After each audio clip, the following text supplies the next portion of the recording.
గణపతి బాబు గారిని మాట్లాడవలసిందిగా రిక్వెస్ట్ చేస్తున్నాను.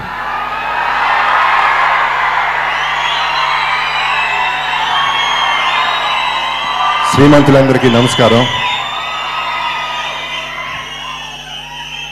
చాలా ఆదుర్దగా ఆవేశంగా మహేష్ బాబు అభిమానులందరూ ఈ సినిమా కోసం ఎదురు చూస్తున్నారు. చాలా పెద్ద హిట్ కోసం ఎదురు చూస్తున్నారు. ఆ హిట్టే ఈ శ్రీమంతుడు. ఒక మంచి కథ, ఫుల్ ఫ్లెజ్ కథతో, అంటే ఎన్ఆర్ఐలు కానీ ఇక్కడున్న సిటీలో మనందరం సెటిల్ అయిన వాళ్ళం కానీ మళ్ళీ మన పల్లెటూరు వెళ్ళాలి, మన ఊరు వెళ్ళాలి, అది దత్తకు తీసుకోవాలనే ఆలోచన వస్తుంది. అది మా డైరెక్టర్ శివ దాన్ని చాలా బాగా చిత్రీకరించాడు. మనసు పెట్టి ఎప్పుడు నవ్వుతూనే ఉంటాడు ఎంత టెన్షన్ ఉన్నా. అండ్ అందరినీ ఎంత బాగా చూసుకోవాలో అంత బాగా చూసుకుని ప్రోడక్ట్లో ఎంత కావాలో అంత రాబట్టారు. So hats off to my director and my cameraman. ఈ సినిమాలో చెప్పాలంటే ఇట్స్ మల్టీ స్టారర్ అండి. అంటే నేను ఒకప్పుడు హీరోగా చేశాను, అలా 7-8 మంది హీరోస్గా చేశారు, 7-8 మంది హీరోయిన్స్ చేశారు, అదర్ దెన్ మన బాబు అండ్ శృతి. సో దాన్ని బట్టి ఈ స్పాన్ చూడండి, సినిమా స్పాన్ ఎంత పెద్ద అనేది ఒకసారి ఆలోచించుకోండి. అండ్ మా ప్రొడ్యూసర్స్ నవీన్ గారు, రవి గారు అందరూ కూడా ఇంకా ఏం చేద్దాం సినిమాకి, ఇంకేం కావాలి, ఇంకా చేస్తే బాగుంటుందని ఈ సినిమాని ఒక రేంజ్కి తీసుకెళ్ళాలి, ఇది డెఫినెట్గా చాలా పెద్ద హిట్ చేయాలనే తపంతో అందరూ వర్క్ చేశారండి.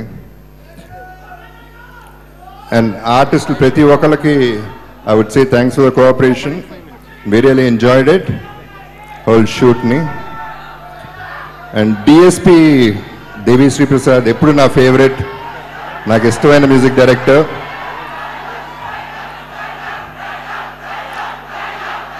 తిట్టారా?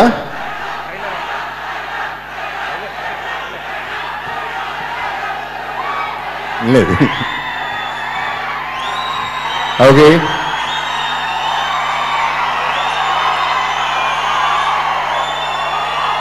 ఈ సినిమాలో రెచ్చిపోవాల్సిందంతా బాబు రెచ్చిపోతాడు, నేను కాదు.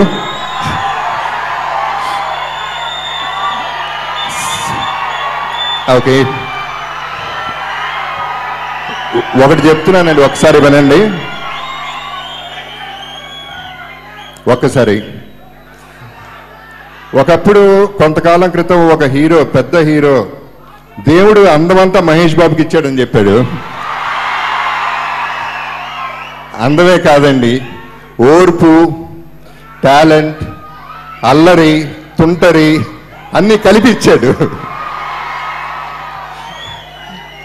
It's great working with him.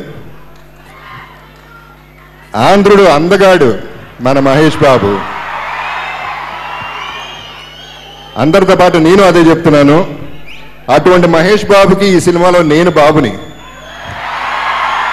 ఇక అంతకంటే ఏం కావాలి? Thank you very much. A please.